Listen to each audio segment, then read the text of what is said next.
If you think that you might have ADHD but you're not sure because you're not hyperactive, then you came to the right place. Because in this video I created a test for you specifically for the inattentive subtype of ADHD. And afterwards you will have a good idea of whether you have it or not. For those of you who don't know me yet, my name is Arije. I have a MA in Education Studies. I'm a dyslexic. I probably also have dyscalculia. And for a recent coaching that I did, I was asked to do a ADHD screening. And I wanted to make something like that also available on my channel. So the test that we're going to do is based on the DSM, which is where we find official symptoms and criteria for the diagnosis of ADHD. So we're going to start with a couple of questions, and if you are below the age of 17, you need to answer yes to 6 or more of these questions. If you're older than that, you need to answer yes at least 5 times.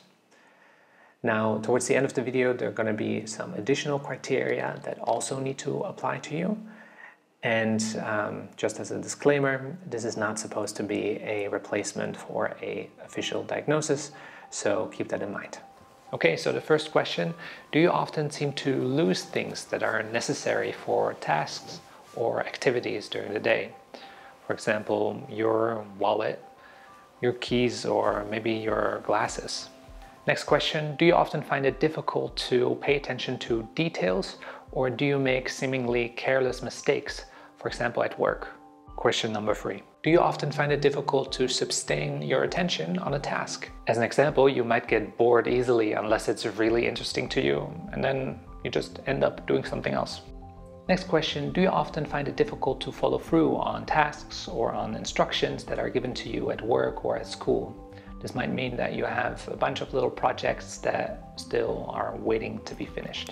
Okay, next, are you often forgetful in daily activities? The working memory of both people with dyslexia and also people with ADHD is affected. So what often happens to me is that I go somewhere, that I realize that I forgot something, and then I have to return home. The next question is, do you avoid or do you simply really dislike tasks that require you to sustain mental effort for a long amount of time? This might lead you to procrastinate, or monotone tasks might be really difficult for you. Question number 7, do you often not seem to listen when spoken to directly, even in the absence of an obvious distraction?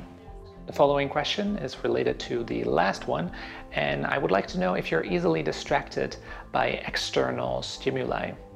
This might also include your own thoughts if you're an adult. Question number 9, do you often find it difficult to organize tasks and activities? You might find it difficult to keep your house in order or to keep your kitchen clean, but it also affects things like time management. So these are the 9 symptoms of the inattentive subtype of ADHD. Now there are 4 more criteria that are not optional. So they have to apply to you, otherwise you would not qualify for a ADHD diagnosis. The first one I'm going to read to you. There's clear evidence that these symptoms interfere with or reduce the quality of social, academic, or occupational functioning. Meaning that you can't just experience these symptoms every once in a while. That wouldn't be enough. Now, the second criteria states that the symptoms have to be present in more than one area of your life. For example, at home, but also at work. For the next criteria, we need to ask ourselves whether there is a different condition that would be a better explanation for our symptoms than ADHD.